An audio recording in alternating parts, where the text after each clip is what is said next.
Hello everyone, আজকে তোমাদের সঙ্গে বাঙালিদের অতি পছন্দের একটি শীতকালীন খাবার কড়াইশুঁটি কচুরি রেসিপি শেয়ার করছি। এর জন্য প্রথমেই ময়দা, লবণ, চিনি, সাদা তেল এবং জল দিয়ে একটা ডো বানিয়ে সেটাকে কিছুক্ষণ ঢেকে রেখে দিতে হবে। অপরদিকে হালকা ভাপিয়ে নেওয়া কড়াইশুঁটি, 3টে কাঁচা লঙ্কা, 3 টুকরো আদা, সামান্য লবণ এবং পরিমাণ মতো চিনি দিয়ে একটা স্মুথ পেস্ট বানিয়ে নেব। এরপর কড়াইতে তেল গরম করে তাতে কালো জিরে এবং হিং ফোড়ন দিয়ে কড়াইশুঁটির পেস্টটা দিয়ে দেবো।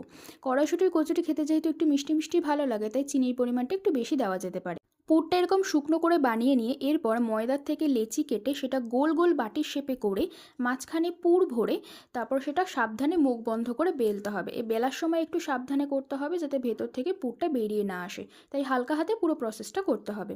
এরপর তেল গরম করে তাতে কচুরিগুলো দিয়ে দেবো, তাহলেই তৈরি হয়ে যাবে ফুলকো ফুলকো কড়াইশুঁটির কচুরি। তো আজকের এই রেসিপিটা কেমন লাগলো জানিও, ভালো লাগলে লাইক করো আর চ্যানেলে নতুন হলে সাবস্ক্রাইব করে দিও। দেখা হচ্ছে নেক্সট ভিডিওতে। Till then, by.